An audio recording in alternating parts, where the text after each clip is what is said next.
That was edited, correct? Yes, I mean, not by either of us. When I found it in case management, it was done that way. Do I need to read the 2.2 instruction?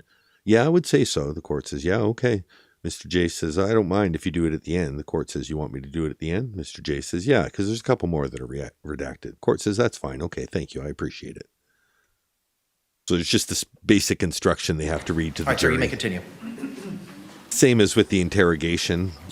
There'll be Within parts that are this folder, the redacted. first thing that will be published is a file that's an audio file, 911. Don't let the redactions concern you. They have nothing to do with the case has been determined outside your presence. So, and that's the basic instruction. Call _R1. 911, what is the location of your emergency? 4748 France Court, apartment 3. 4748, what was the street name? I didn't hear you. Oh, 4748 France Court. speaking of time and, yeah, that sort of thing. Are we anywhere close to the hour that Detective Wilberfoot was asking about? Yeah, we are. I think 10 minutes away from your hour warning. We'll continue with our regularly scheduled broadcast. Anyone else has, any egg timers or that sort of thing you need me to keep track of during the stream, just put it in the comments. Who knows? Maybe I'll make it part of the broadcast. Oh, thought that I had enough vamping there to get through. Found it. Apartment 3. Okay. He's nothing but a recall, but I did. And he just beat the fuck out of me. You said France Lane? It says France Lane, but it's actually France Court. I know this is an emergency, but I like discussing the problems with street labeling. I know you always show up to France Lane, but it's actually France Court, and I'd rather debate that point right now than get the help that I desperately need. That's what it comes up, as always. Okay, and then what was the apartment? 3. Okay, and what happened then? He just beat the fuck out of me. Who is he? Torres. Is he still there? Yes. Okay, where's he at? Up in the bed. I'm outside. Okay.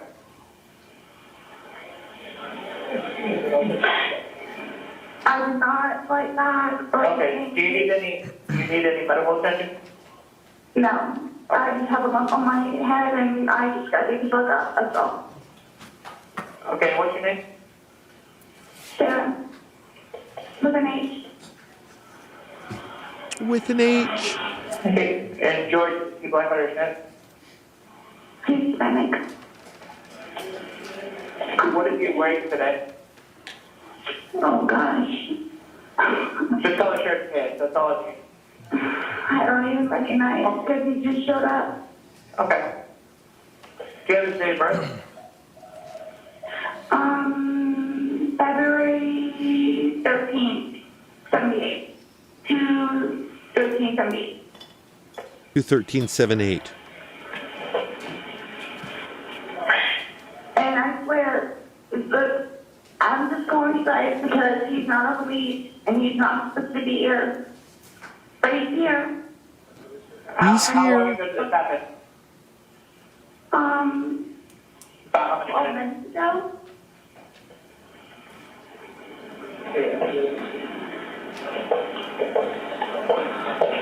Okay.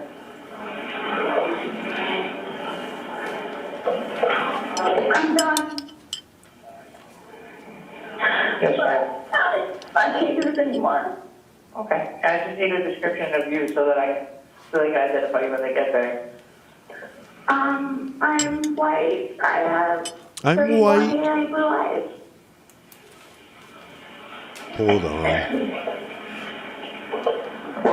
Dirty blonde hair?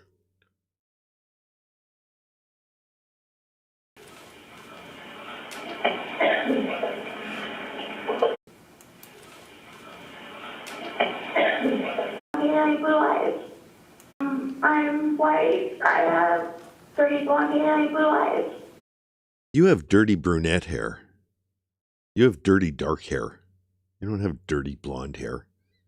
Dirty blonde days were long gone. They're Nickelodeon, Sarah. You have mousy brown hair. Mousy, dirty brown hair. Dirty, mousy hair. I'm white. I have Dirty, mousy brown hair.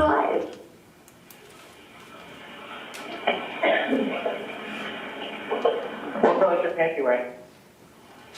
Am I? Yes. Black. What color of pants are you wearing? Am I? Huh. Not pink shorts. Black shirt, black pants? Am I? Yes. Black. Black shirt, black pants? Pink shorts. Pink shorts? Never mind. And you're outside? She didn't understand the question. I'm wearing black. All right, black pants and pink shorts. So on the nose. Am I? Yes. Black.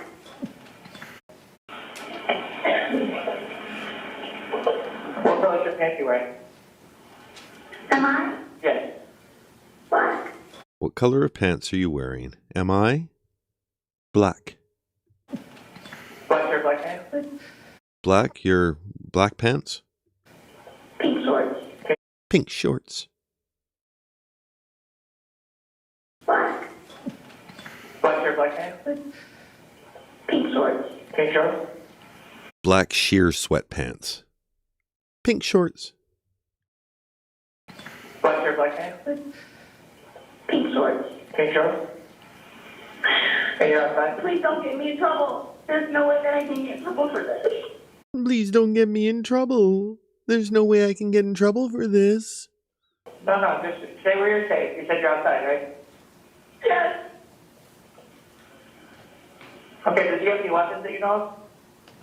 Just the bat, and the curtain rod, and the butcher knife, and the 5-pronged garden claw.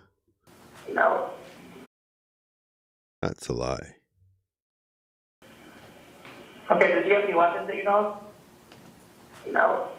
of? Okay. And did he hurt you with anything, or did he just, was it only his hand? Fist. Just his fist? Okay. And you don't need any medical attention? No, I always get over it, but this time I'm not getting over it. Understood. Okay. Okay, we're gonna go ahead and send some help to you, okay? Anything, just give us a call back, okay? Wait, can I sit out front though? Yes. Definitely sit out front. Stay out front. Wait, can I sit out front, though? That's right. That's good. I'm gonna walk around the house. Okay. Okay, thank you. Yes, bye-bye. Goodbye.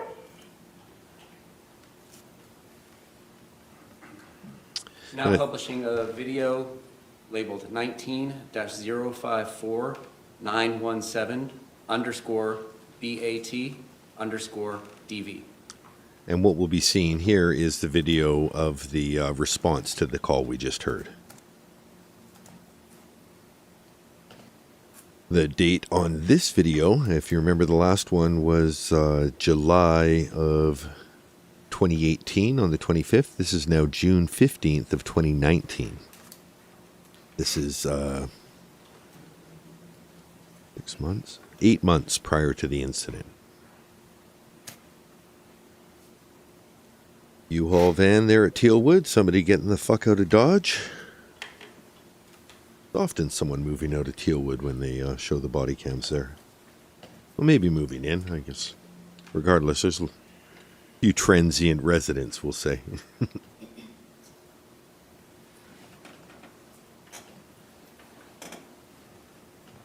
I'm not buying it. You're enjoying the chat. Glad to hear that. Kathy Callie, glad to see you're still here. I see Fletcher Boy in there. Nice. Ocean Sands, Green Man. All right, here we go. I think this is the one. Oh, there's a lot of wind. Hold on. What can I do? Let me see the volume here. I think it fixes, but okay, I got to watch this. Well, okay. Windy day in Florida. The call? Oh, and Sarah's, yeah, so whatever reason, see where she's parked? Why wouldn't you park in front of your house, right? She's parked way over here, so she can crouch behind the car.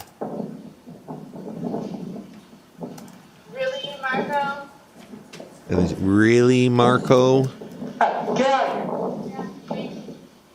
What's going on? And the way the cop says, get out of here. It's like there was like flies or something, not even people. Do you want to tell me what's going on? Oh, I got to move myself. She's sitting down there. Oh. We'll be shut. Is she still in there?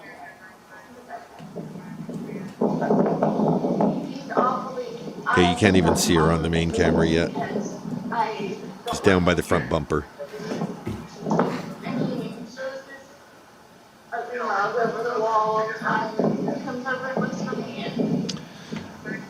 Is Isaac out there in the audience? I had no idea. Hold on, I'm going to take a quick second. Quick shout out to Isaac from Dan D True Crime. I know you're out there listening to the Sarah Boone case. I don't know how you got interested in it for the first time, but I'm glad to have you out there, Isaac. Welcome to the Fine and Dandy crew. Glad to have you. Well, what's your relationship, man? I guess boyfriend and girlfriend. Okay, how long have you guys been dating for? 2.5 years. Okay. And that's a current relationship? No, it's on and off. Yes. On and off again, on again. No. Well, you guys, did spend time apart. Yes. So, okay. On again, off again. And that's a current relationship? Okay, how long have you guys been dating for? 2.5 years. Okay. And that's a current relationship? No, it's on and off. Okay. And that's a current relationship? No, it's on and off. Yes. Okay. And that's a current relationship? No, it's on and off. Yes. I can't deal with this shit. Okay. I'm sorry to When's the last time he stayed the night at your house? 2 weeks ago, 2 weeks ago? and he couldn't figure it out. Okay. So why is he over here today? Because he wants to win me over, is what he told me. Okay. Because he wants to win me over. That's what he told me. Yeah, you're like Rapunzel. Rapunzel, Rapunzel, throw down your helmet. I will gather some water in the spigot and bring it to you. I'm not allowed to leave it. You're not. Okay. Tell me, well, fuck no. Okay. He's mad because I went out with my girlfriend, Okay. and she introduced me to another gentleman. I went out with my girlfriend and she introduced me to another gentleman. Is George a gentleman? He's not a gentleman. Not a gentleman. He's not a gentleman. He's not a gentleman. To another gentleman. He's not a gentleman. He's not a gentleman. And he got He's not a gentleman. He's not a gentleman. To another gentleman. He's not a gentleman. He's not a gentleman. And he got his. Okay. So you came over today, you let him in because you're going to talk, right? Yes. Okay, then what happened? Oh, Sharon. I'm really pissed. Healing hugs to Sharon Touch. And yeah, that's a great point there too. So April Lee Rose says she had a friend, and why wouldn't that girlfriend have testified for her in court? Was it like she told all her old friends, no, my new friends, they just really, really want to testify on my behalf. So I appreciate you, offering, but I'd much rather have these 3 people I just met in jail speak on my behalf. So thanks, but no thanks. So you guys start arguing, and then No, what? I didn't argue. I can't argue. I was just taking down and just beating. Okay. So when you say taking down beating, just like describe it for me so I know. What did he do to you? Did he push you? Was he slapping you? Was he punching you? All of the above. Okay, you have to kind of explain to me what happened. You have to tell me all the Into the step by closet step. doors. Okay, so you threw you into the closet doors? Green Man makes a great point too, talking with Kathy Callie in the chat. She's a gift to incels and misogynists who claim all women lie about DV. Exactly. I think anyone who makes uncredible claims, and whether it's, there was a thing with that, I remember when I was young, but women that would claim, well, and again, it's not speaking of all women, but there were incidences of women claiming sexual assaults that maybe didn't happen. Maybe they were just upset with the boyfriend, but they knew it would be something that would like, oh, well, everyone's going to hate you now if I say this. And there were some lives that were ruined. And, so false complaints don't help. Well, they really ruin it for people that are dealing with that authentically. And, for every person that claims that they've been assaulted or abused that isn't actually being assaulted or abused, you're really doing a disservice to the people that have the condition that you're claiming to have. It's a really despicable thing.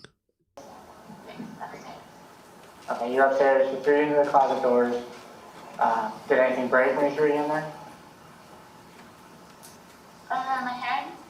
No. Okay, but you said you don't need the fire department? No. I just have really bad luck. It'll go away because I'm used to it. It'll go away. Okay, let me see. Where is it? Right here. You just put your hair back a little bit. There's a lump. Right here. Like you can feel it. You can just see the edges of her. Still, the body cam is mostly focused on the car. Looks like she's got a pack of cigarettes under the bumper there, too. Yeah, I see it. Do you have any other injuries? No. Because he's not on the lease anymore, I know that he can't. I got him off the lease to not come over here anymore. The lease, too, she's lying about that. One of the things I remember looking into when I checked out the docket was that there was a lease agreement on file from her eviction from Tealwood Park, which was craziest eviction reason ever. Like most people, too loud, too late with rent, those kind of things. She got evicted for being a second-degree murderer, which, wow. But anyway, the lease was attached to it, and the lease had been signed January 23rd of 2020, which was only a month before it happened. Both e-signatures were from Sarah's email address. So George had e-signed onto the lease as little as a month before. Obviously, this incident is before that. I don't have, a record of whether or not he was on the lease at this time. But it does prove that she didn't take him off the lease. He was a legal resident of that house. And she was just, telling stories about the lease in order to get police in the moment. Like they couldn't look it up. So they would just take him away. And I'm trying to get him out of here. And he comes up here every day. And I have a feeling he's going to jump the wall. Okay, so there's another exit to this apartment, so he could be gone? There's the stuff in my store, and I've been doing that. He said if I were to the police, which I had done 4 times. You're the 4th one. Okay. Beth of a Salesman makes a great point and says, this community is a great sample group of around the country, and I would say even global. Shocking how many have stories to tell. And I think that on one hand, I think there might be people who have stories to tell are attracted to this genre very much, like just for the understanding, for, seeing that they weren't alone. So there's a lot of validation that can come from seeing, people in similar circumstances and realizing that, there's nothing to be ashamed of in how you acted in a situation when you can see that there's, people who face the same things and reacted in similar ways, maybe different ways that make you feel stronger and prouder about how you were able to react, all kinds of things. So I think there's an attraction to this genre. But I also think that it speaks to the fact that it's so common that, in any group, any large, kind of like the birthday paradox, like you only need about 100 people in a room before you're going to have 2 people with the same birthday. You only need about, 100 people together before you've got like 5 or 6 people with the same stories of abuse, and they can be a random group of people, but, incidences of abuse are more common than you'd like to think. He's gonna hop the wall, but I have a feeling he is. Go get him.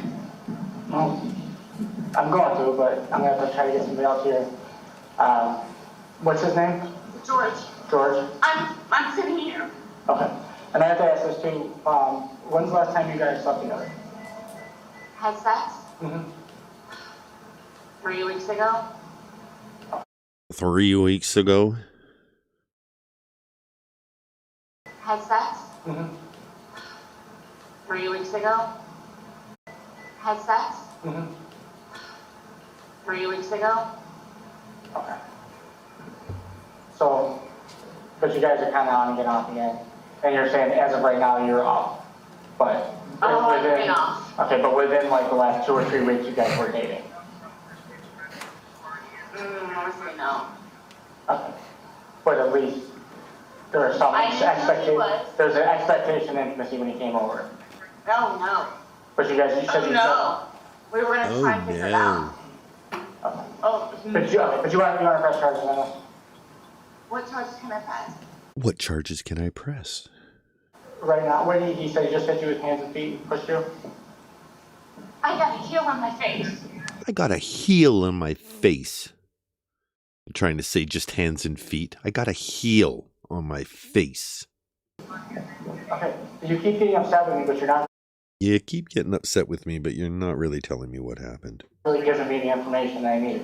I'm asking you to kind of walk me through what happened, okay? Because I don't know. I wasn't there. I know. Okay? Yes. I know, baby. She didn't say baby there, but that's exactly the same attitude. So all you said, you guys were upstairs. Right. But that means lots of different things. So that's why I need to know what This you is did. why I have all of this over here, is because he continuously stalks me, and he strangled me multiple times. Today? Yes. Hey, Greg. Good to see you. Thanks for Did you lurking lose around. consciousness or anything while you were strangling you? I couldn't breathe. Did you Couldn't yourself lose breathe? consciousness? No, I didn't lose consciousness, I just couldn't breathe. Okay. But how long was he strangling you for?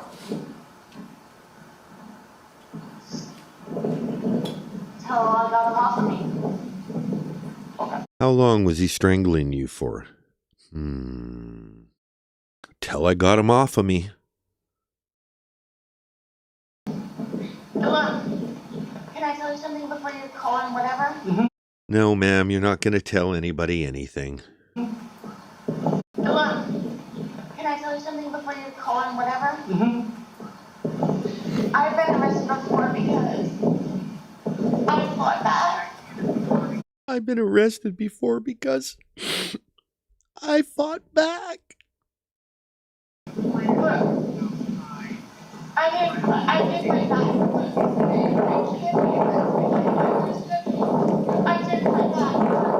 So whatever he This guy lost the windsock for his microphone.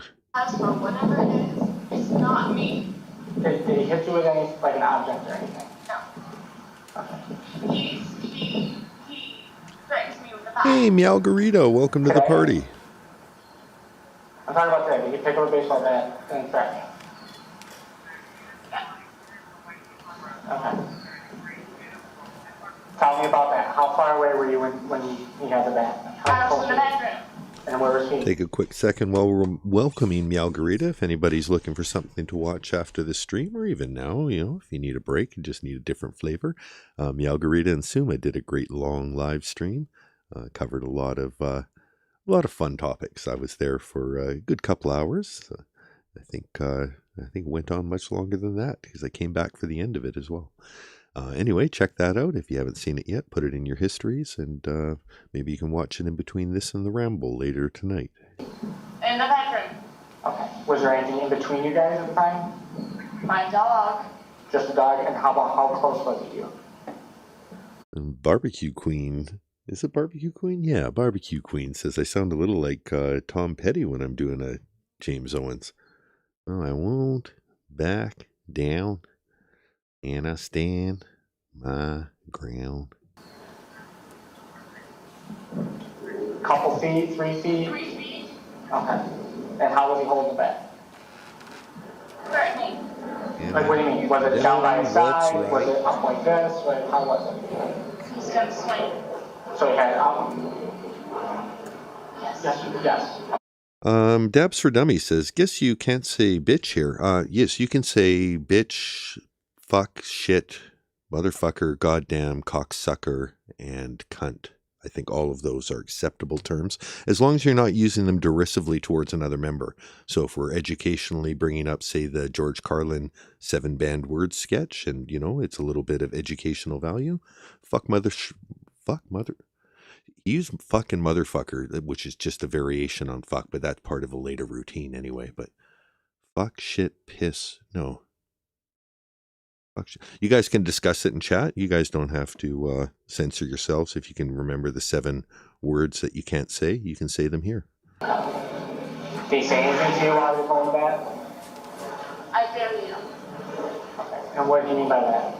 No, we can even say fuck. You know what, Candace? Good we have a chance to address this. Candace, we can never use swear words against each other. If it's hateful, if it's like, you know, fuck you and derisive, like, you know, whatever. I'm leaning into the fact that AI can read into the context now.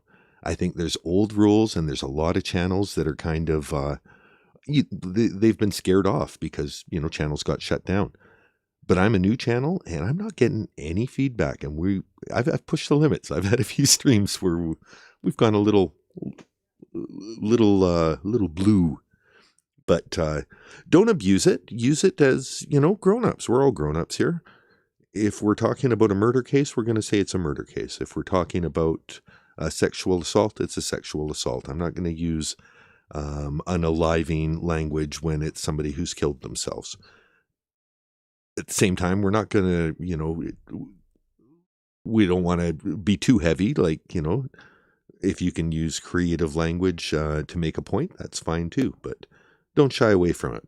I'll let you know if it's a problem. If it becomes a problem, I'll say, you know, mea culpa. I was wrong. YouTube actually does give a shit. But right now, fuck, shit, motherfucker, goddamn, cunt, piss, all of them. Just don't use them hurtfully. If you're going to use them hurtfully, use them against Sarah, not each other. 2 weeks ago, which is why he's not here now, and it's not because I have friends. I have friends, and my friends want me to get out of my... Seriously, Candace. Okay, so it's bullshit. It's auto block. I don't block fuck. So hold on, let me just test. This is just a test fuck. Test fuck. You guys see that? So they try to... I might need to make you an approved user to get the fucks in. We'll start with Beth. Bullshit. So they try to nice gentleman, whom he is not. Okay. So he's holding the baseball bat, and 3 feet, you guys are up in the bedroom, and he says, I dare you. Okay. And you were scared. Correct? I'm so scared, so why I'm hiding behind the car. Okay. I'm gonna go see if I can get him to come out. Alright, if not, this is your place, right? He's not on the leave. Okay. And we have... Talk to the party managers. I had taken off the leave. Okay. Alright. Ocean Sounds asks a great question. How do we put a video in our history to watch later? Usually it's because I'll do something helpful, like post a link to it in chat, and then you can just leave the video, go watch 5 seconds of it, and then come back to this video. And then if you look at your own channel history, like your watch history, you'll see the video that you watched 5 seconds of, and you can go back and watch the rest of it. That said, I haven't posted the link yet, so you can't do that. Hold on. Sir, what is your name now? O'Neill. Nobody's gotten shut down, but there's a lot of channels that tell their moderators, you know, stop this and, you know, hey, we can't have this language. And I looked into it a little bit, you know, admittedly, most of it was just asking YouTube's own AI about it. But it came back that, you know, it's contextual. So if you're using curse words in a context of discussing them academically, you kind of get a pass. You might not get the same ads. I might not get the ads for the Maui Beach Resort that is selling for $4 million and has drone footage sweeping in and out of the house for my George Carlin 7-band words segment.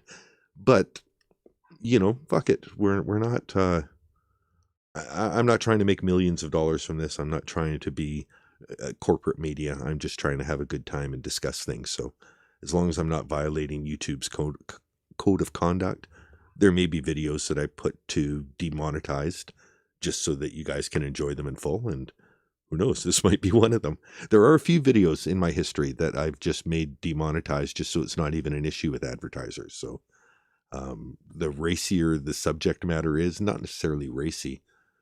We did a Dr. Park Dietz testifying at the Jeffrey Dahmer trial. Visceral, like really look into the meaning of the word visceral. It was visceral testimony. I demonetized that. I just turned off ads and was like, if you want to watch it, you get to watch it in full.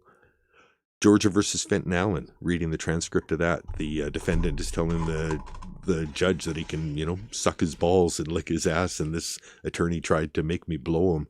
I don't want to be pro se, but you can't have. Anyway, so I'm reading all that. I didn't put that one to monetize. I didn't even bother asking. But I think you can be a little bit more grown up than a lot of people give YouTube credit for. So I'm going to try and spearhead that, and I'll let you know if it goes wrong. 10-4, Tommy. If there's anybody available, can I get 44? Was the N-word one of them? Oh, okay. Hey, George. I forgot that the N-word was one of the 7 words. Thank you. That's good context. Let's talk about the 6 words.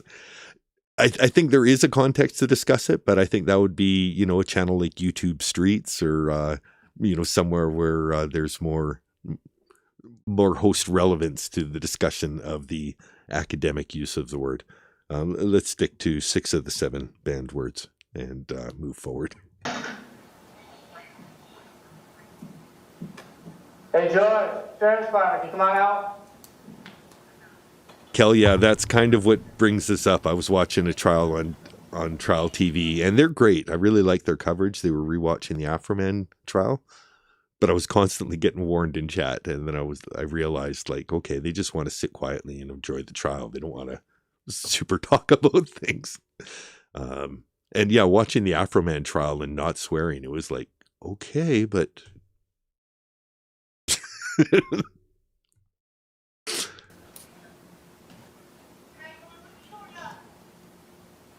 Hold on.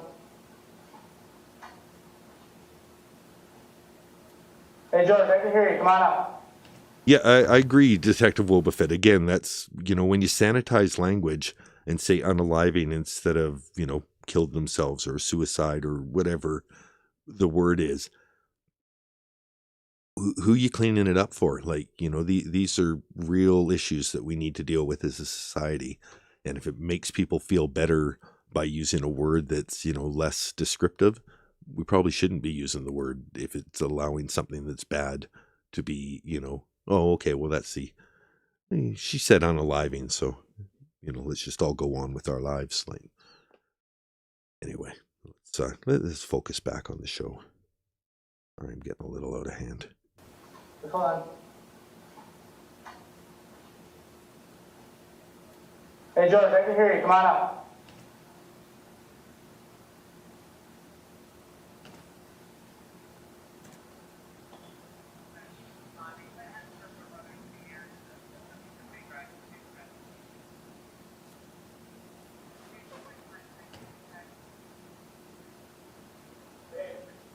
George, Sheriff's Office, come on out. Hold on. Okay, I'll give you a break from my constant interruptions and be right back. What's going on? Talk to me. What's going on today?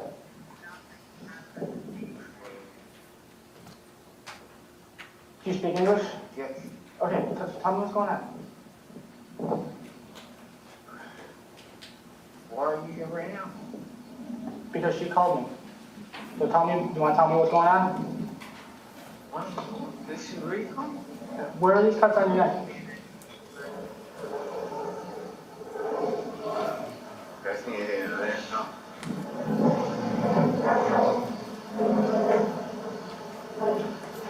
Is she over there? Alright,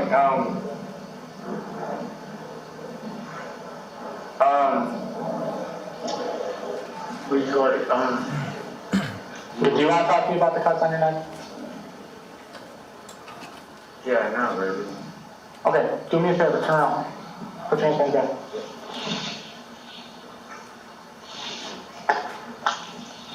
What?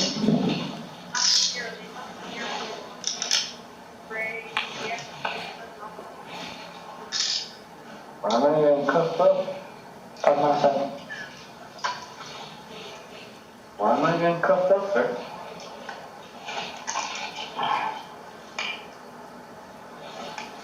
He's so small. So tiny.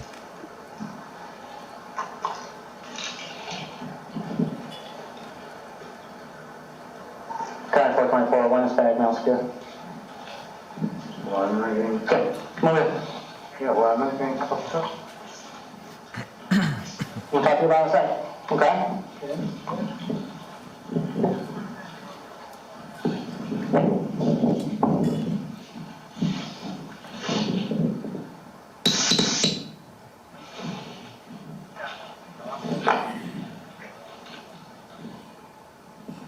Do you have weapons on you? No, not at all.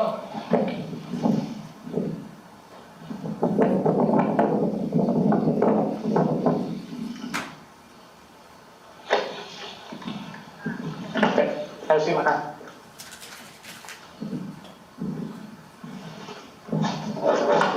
You been drinking today? Yeah. Okay. A lot or a little bit? Like, do you understand what's going on right now? Yeah. Okay. So I'm gonna read these, okay? I'm just gonna need you to answer yes or no after each time I ask you a question, okay? You have the right to remain silent, do you understand that? Anything you say will be used in court as evidence against you, do you understand that? You are entitled to talk to an attorney now and have him present now and at any time during the questioning, do you understand that? Yeah. If you cannot afford an attorney, one will be appointed to you without cost, do you understand that? Yeah. Okay, do you desire to consult with an attorney first or have one during this interview? Yes or no?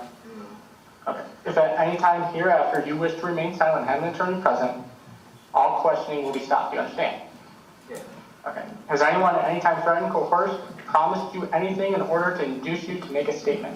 Other than Sarah? Okay. Do you understand these rights as I read? Because exactly what he just said there, we're going to see in the final video or one of the final videos where he's being coached to make testimony that Sarah was an angel, has 2 dogs, they're disabled, and she would stop on the highway. So it's all my fault, Your Honor, and don't charge her. Did anyone coerce you in order to make a statement? No. Yeah. Okay. Do you wish to talk to me this time? Yes. Okay. So, tell me what happened today. What is going on? She said that you hit her and you choked her. What?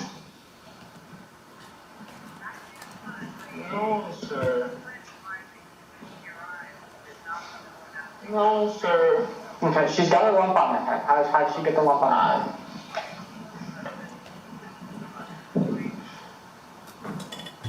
I don't know. She just take me in. I don't know. Just take me in. Did you push her, hit her, anything like that? No, not at all. Okay, how did she get the lump on her head? I don't know.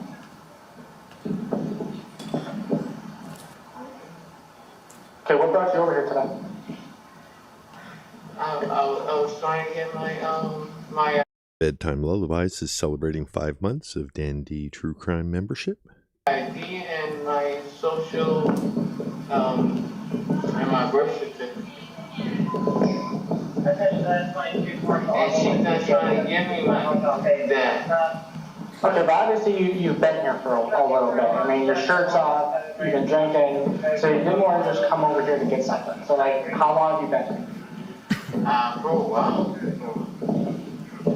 Okay. That's a great point from Green Man, who says it's a shame that George never went to trial. A good lawyer would have proved Sarah was the abuser with great ease and thereby cleared George's name. So, imagine how much Dr. Harper would have to work with if George was the person that she was talking about, but not Sarah. what about what, so a while, like an hour or 2 hours? Okay. How long have you guys been dating for? We've been together for 2 years. For 2 years? Okay. And yes, Kelia asks, the prosecution's introducing these videos, right? And yes, this is all part of Mr. J's case. He's not making any statements about the videos. He's just introducing them one by one by one. And I think there's a couple of main things that are happening here. One is showing how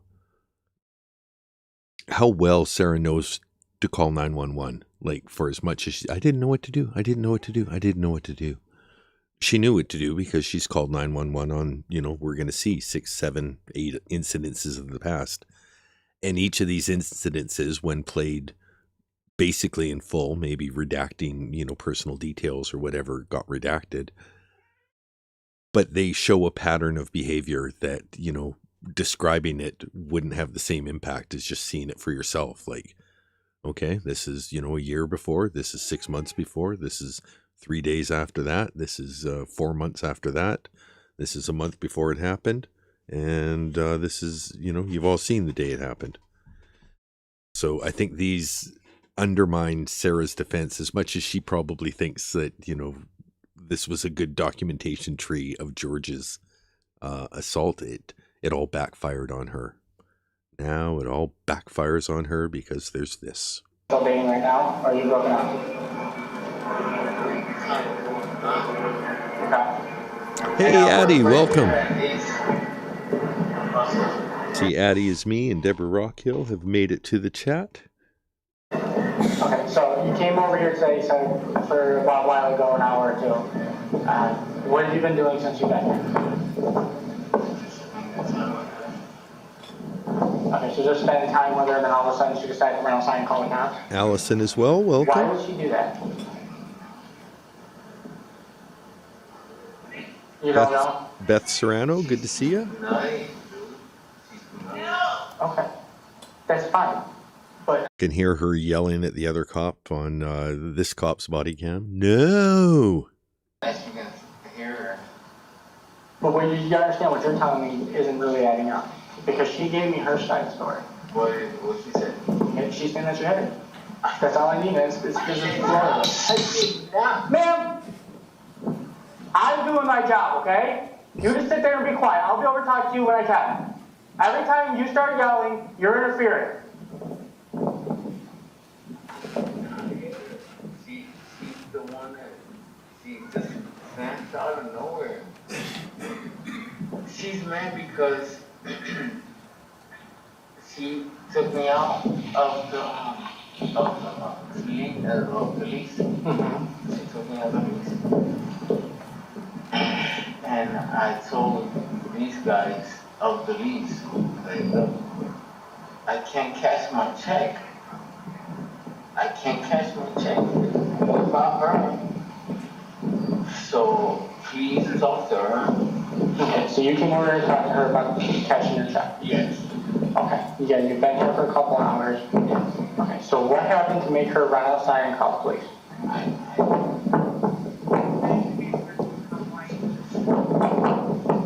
Because I'm seeing cuts on you and I'm seeing bruises on her. But you're not telling me what happened. And you're the one sitting in the back of a cop car right now. I don't even know what happened. Did she hit you? All the time. All the time. Who hit who first? She does all the time. So She hit you does first? all the All time. the time. But today, I'm talking about today. You don't know if she hit you today? All the time. Who hit who first? She does all the time. So she hit who hit who first? She does all the time. Who hit who first? She does all the time. So she hit you first? All the time. But today, I'm talking about today. You don't know if she hit you today? Huh? Do you have an ID on you? She has it. She has it? Yeah. Okay.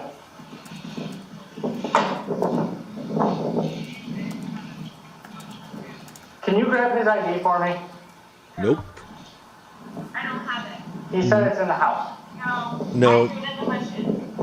Where in the bushes? Because I need it. Isn't it weird how Sarah can command minions no matter where she is? Like, these two people scatter like cockroaches after you turn the light on, as they approach here. But, you know, this is just this weird, like, she's got an aura of people commissioned to help her. Like, she I don't know how she's able to draw this kind of circle of help like this. But then, yeah, scatter. Whenever I call her, oh my gosh, the front door is open and I don't even know where my dogs are. Oh, yeah, find the desk. I don't have his ID.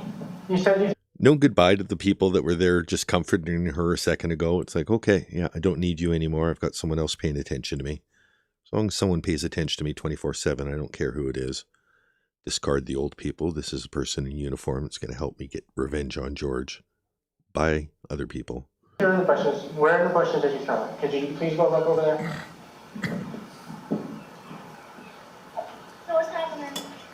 It's in the back of the cop car. You said he hit you? He's in the back of the cop car, just like you wanted. So what's happening? So what's happening? It's in the back of the cop car. You said he hit you? He beat you? You have a bump? Okay? Back of the cop car. You said he hit you? He beat you? You have a He trails off. He knows that it's like, oh, fuck. I think there's got to be a sense where he realizes that he's just done her bidding. He's in the back car, just like you asked for. Just like you said. You said he hit you. And then he changes it to the evidence. But he's in the back of the cop car, just like you wanted us to do. So what's happening? It's in the back of the cop car. You said he hit you? He beat you? You have a bump? Okay? Yes, these are also, they can be described as pink shorts, but they're also known as 911 shorts. Have it. You can look up here.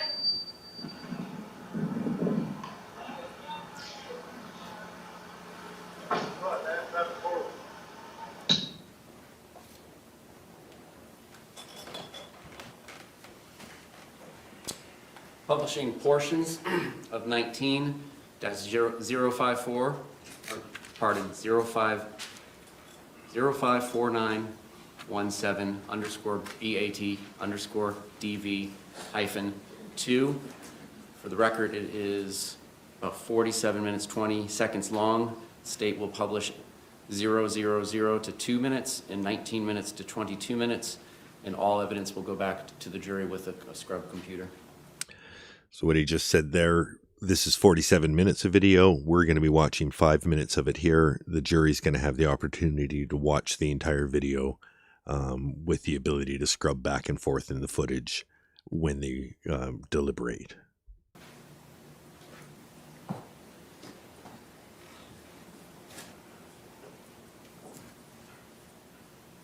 Well, at least the lighting's much better today. Date of this footage is also June 16th. This looks like 9:20 p.m., but they sometimes don't have the date or the time properly calibrated.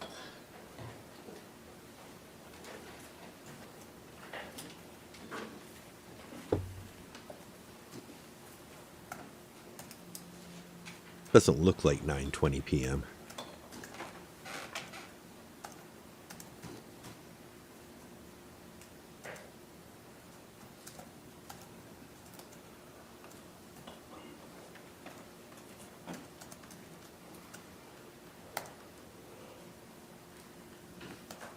Hi. Out for a handshake. Where were you? There's a few people who've made the comment that this would have been a great spot to arrest her for obstruction for not giving the ID. This little move where she plays Price is Right model and, you know, somewhere here. It's here in the hedgery. Here in the shrubbery. No, that's like... They gave her too long a leash, and frankly, that contributed to George's death, that she wasn't called on this kind of bullshit sooner. His brother and his ranting mother came over here, so Our ranting mother. it should be somewhere in here if they didn't find it. Ranting. Where were you? His brother and his ranting mother came over here, so it should be somewhere in here if they didn't find it. I don't have it. There's an item needed because it makes getting his information a lot easier if I don't have to keep asking him questions and I can just get it out there. I'm not making it more difficult than I could, friends. I'm not. I've already looked through here. Okay. Jordy, get your stuff done over there, and I'll get her start on the list. You want to sit down?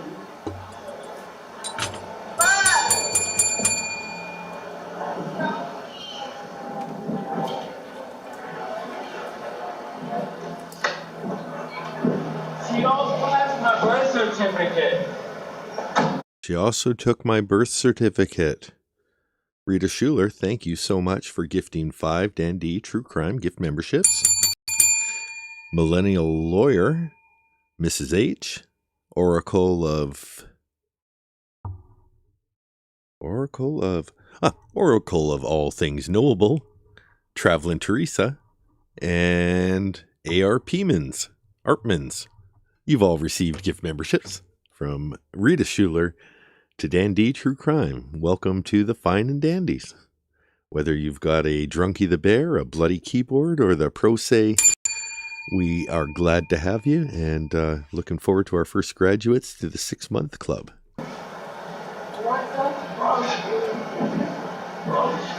Listen, she said that she threw in the bushes. I'm trying to find it.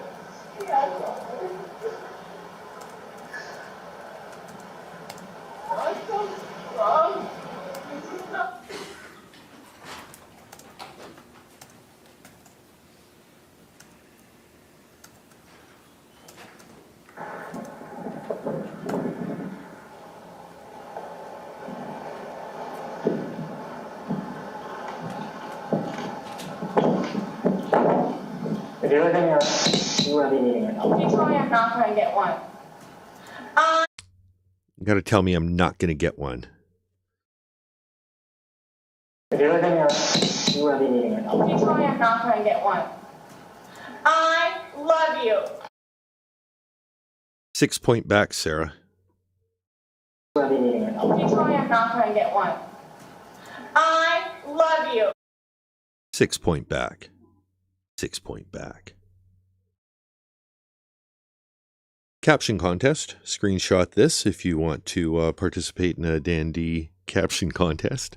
You can use this screenshot and put your own thought bubble over it, or just post the screenshot itself and your caption as the comment or title or whatever you type. This is this week's caption contest photo. You want to be needing it. You tell me I'm not going to get one. I love you. I don't know what it is that you're asking me for. Okay, maybe he didn't get to it yet. So I'm looking to see it. Oh, yeah. It was the backside of this. If you get any more bruises that show up that you did. This is bullshit too. So he basically has just coached her. If you get any more bruises that, show up that you didn't see, basically tells her to, beat herself up if she wants to, embellish the report on George here. I think this is terrible advice by the police officer.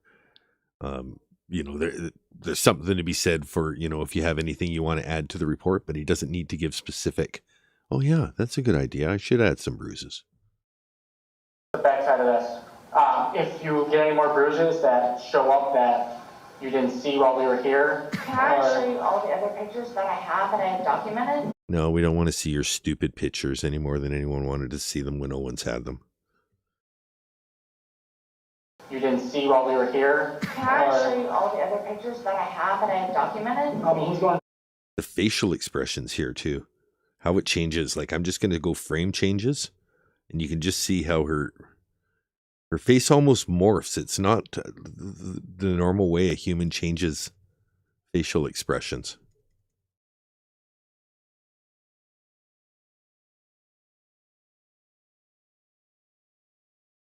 Yeah. All the other pictures that I have and I have documented? I mean, he's going to jail for this, so the rest of that I can't really do anything about. But if anything else shows up, you can go take that paper down to headquarters. It's not anything else because you're taking him down. I Put mean, him under the jail. He's going. Under the jail. Under the jail. Under the jail. Oh, that's so clever, Sarah. Well done. Meanwhile, she's begging to be on the upper floors with the air conditioning. Okay. We're all set then. What else do you, I could show you bloody fingers and bloody faces and How many bloody faces do you have, Sarah? How many bloody faces? Bloody faces. And the curtain rod incident, no doubt. black eyes and... I know, it sounds like you guys need to probably not hang out with each other anymore. Hello. I know. That's why I but left him 3 weeks ago. Look at that. There's proud Sarah. Proud Sarah, keep on turning. Rolling. But this also isn't the first time, so. With both you guys, with the cops out here. No. Okay? I've had to lie to you guys 3 times. And you shouldn't have to do that, so let's make this. Okay? I've had to lie to you guys 3 times. With both you guys, with the cops out here. No.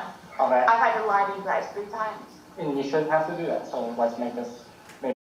She tells, you know, she acts like that's surprising. Like, you do everything in threes. You have to lie in 3 times? Yeah. And the last time. Now I'm not lying. Now. And I appreciate that. Okay? And he's gone. Okay? They're gonna come and kill me. Who's that? Just like I told the other sheriff, they're gonna come and kill me. Okay. If you. I want you to know that. Look. If you're in fear, are you talking about Yes. family? Yes. Okay. So I want you to know, I am full blown. They're gonna come and kill me. go down to the courthouse, okay, and get the judging and stuff. Did you get the pamphlet for the victim's rights pamphlet? Yes. Okay, so you know that there's a place where you can They're go tonight? going to come and kill me. Okay, so you got the victim's rights pamphlet, you know there's a place you can go tonight then? It's in the bed? Domestic, I'm gonna go sleep over her house. Perfect, Neighbors. okay. You have any more questions? Can I get going? This one. I'm working. I get in trouble for that. Okay, have a good day. Okay, Can I get a hug? I know. Thank you. Okay. This moment. This one. Okay. Have a good day, miss. Look, and whatever the Becky says, Okay, tell him yes, to okay. eat a dick. Hey.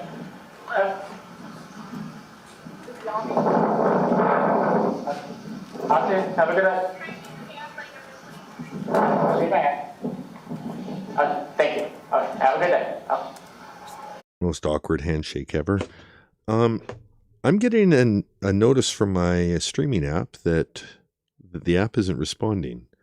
I don't know what that means, aside from I'm not able to access it. But if you guys are still here, I think I can stay on this screen, but we've got to figure this out. Tell them to eat.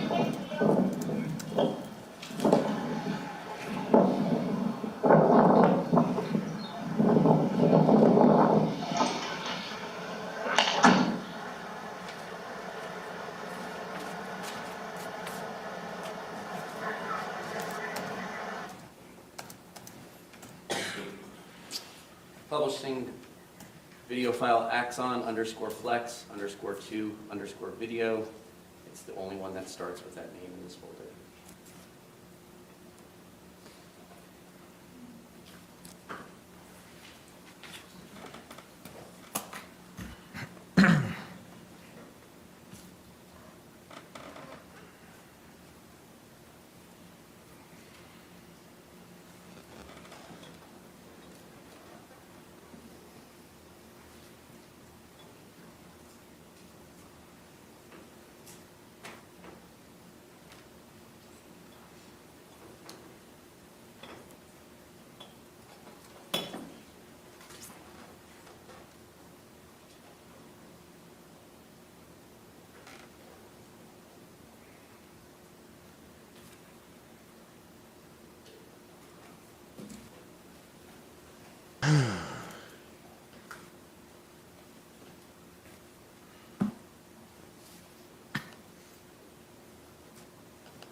Why don't you come on over and give me a written statement about what happened?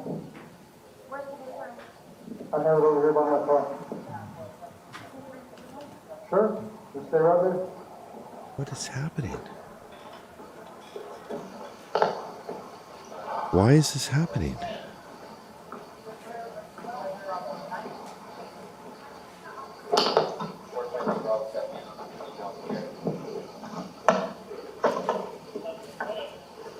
Huh.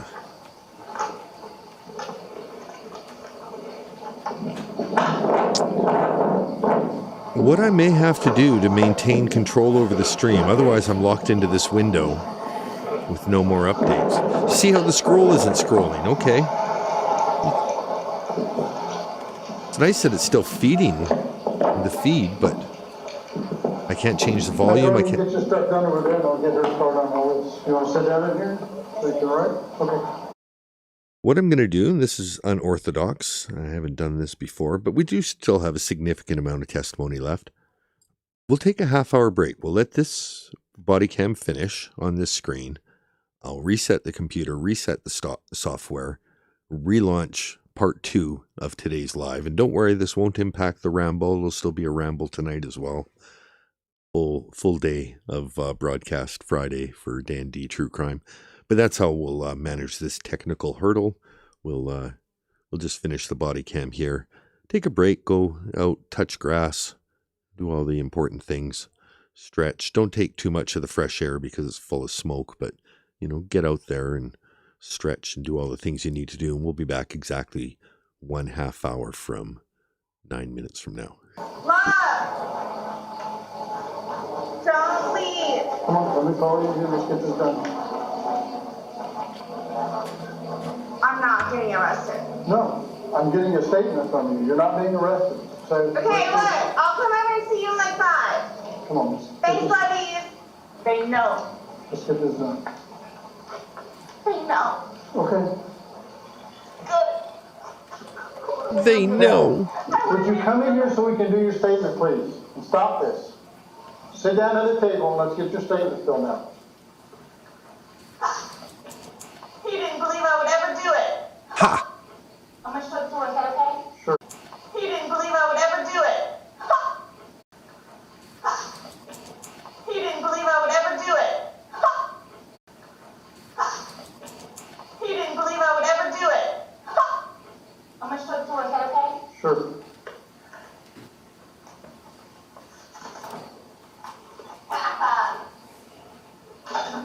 You never thought I would do it. Did you have any? Yes, sir. What's your name? Yes.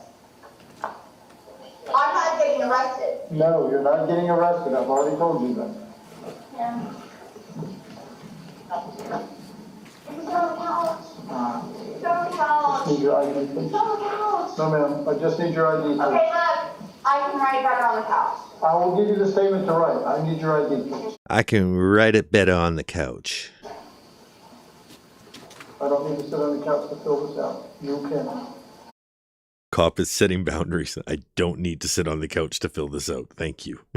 I sit down all day, and I appreciate the offer. Yes.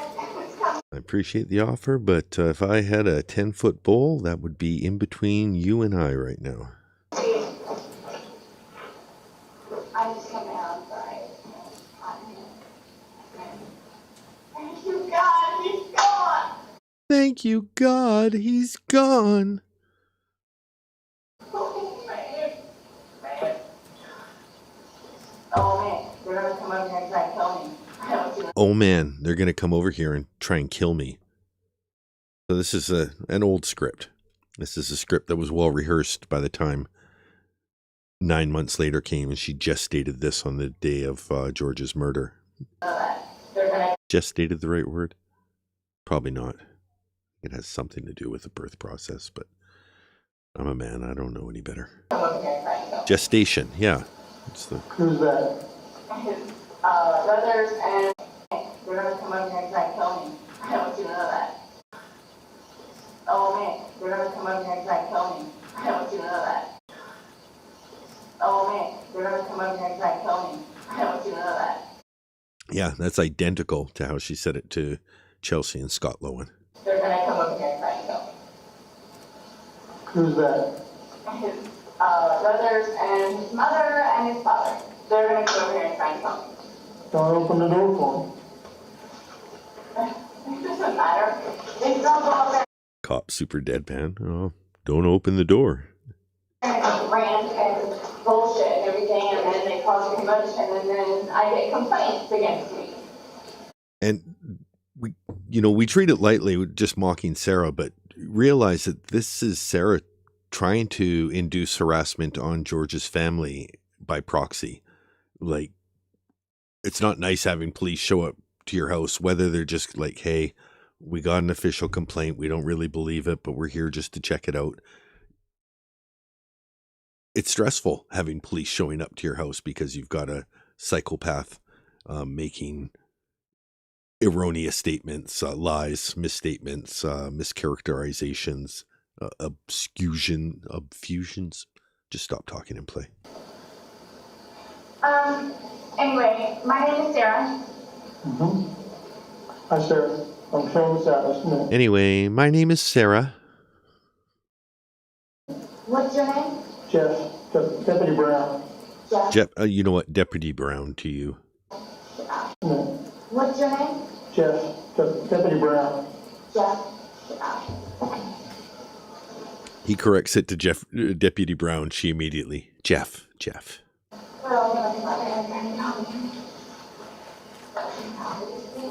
he get caught up?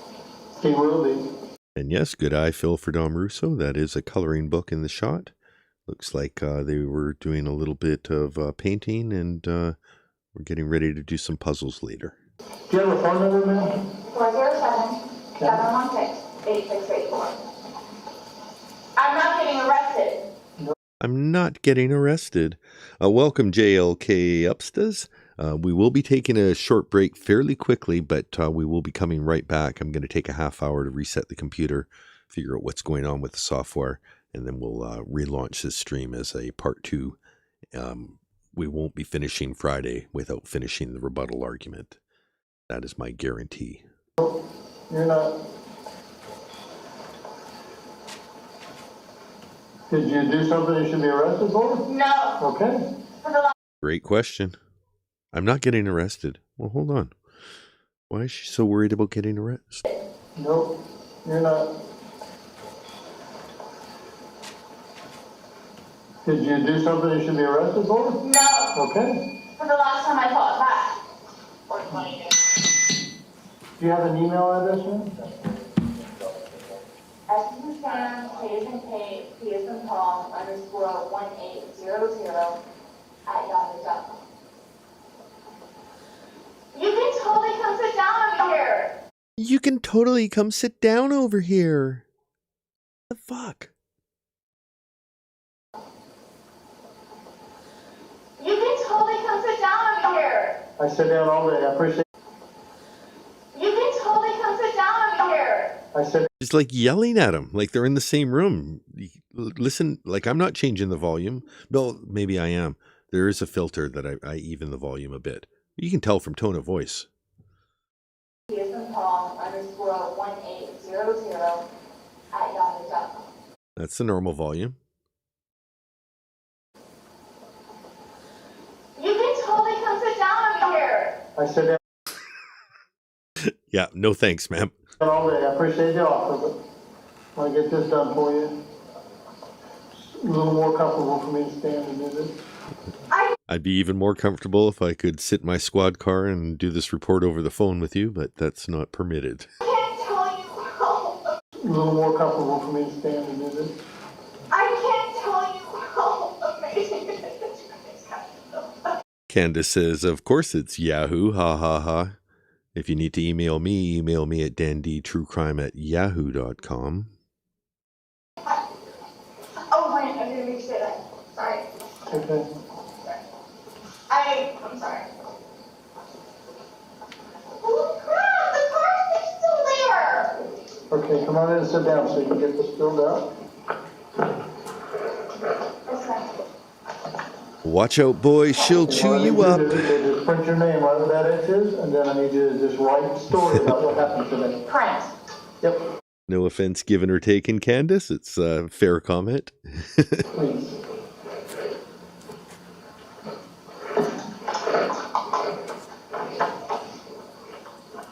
I don't even know what very good.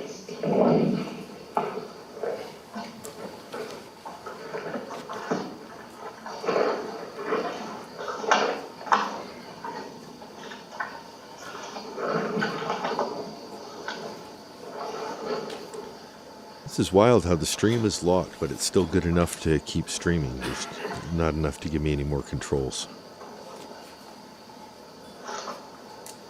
See how easily I wield power and control, though. I yield power and control. I don't need to wield it, I yield it.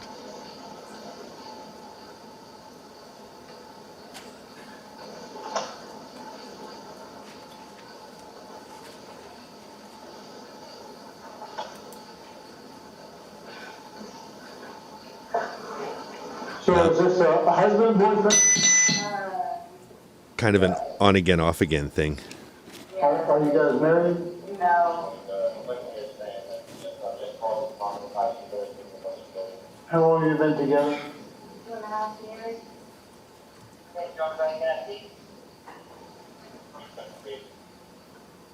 Was he drinking or anything today? Yes. Both of you? I had. Okay. Bless you. Nothing wrong with that. Here's Bless you. my artwork, look, because I do artwork, look. Okay, I need you to fill us in. That's very I nice. do artwork. Very nice. I have a drink 17 years ago, and I do artwork. I had a drink. No, nothing wrong with that.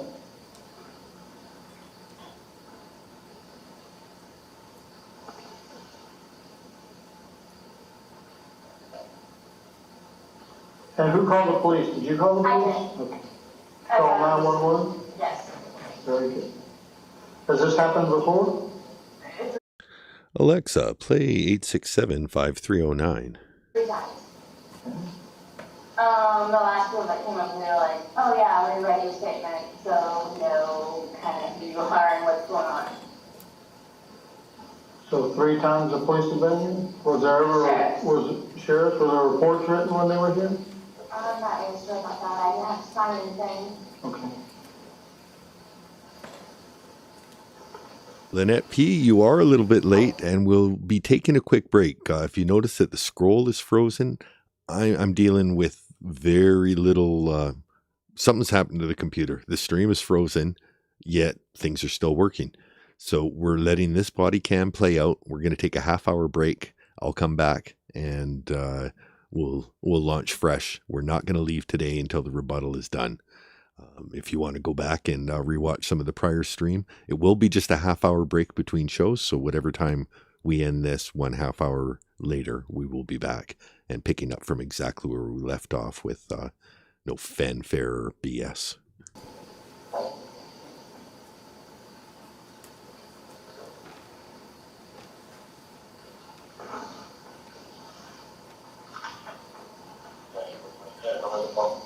Lynette, if you're still with us, if you're going to rewind to anything, rewind to 33 minutes in.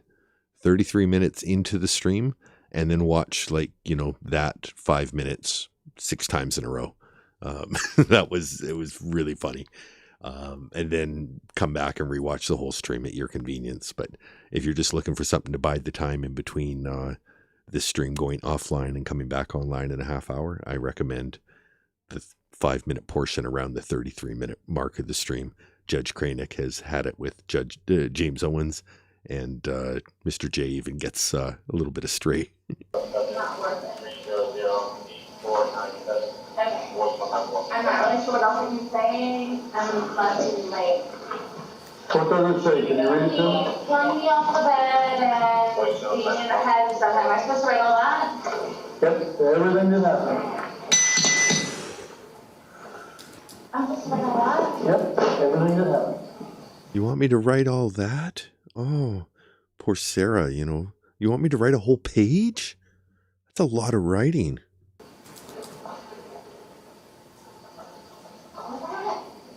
Yeah. You see my neighbors out there, because they know their children are going to come at the house and they know who he is. You've seen my neighbors. They're not allowed to come into the house because they know.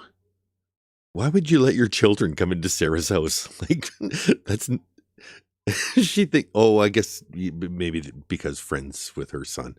I was like, the hell would you be having entertaining children over there? She thinks it's because of George. It's like, no, both of you. Like, I'm going to go play over at Drunky the Bear's house. No, you are not. And what was your phone number again? 407? 716. 407 716. I'm not getting arrested. Nope. I'm not getting arrested. Nope. I'm not getting arrested. Nope.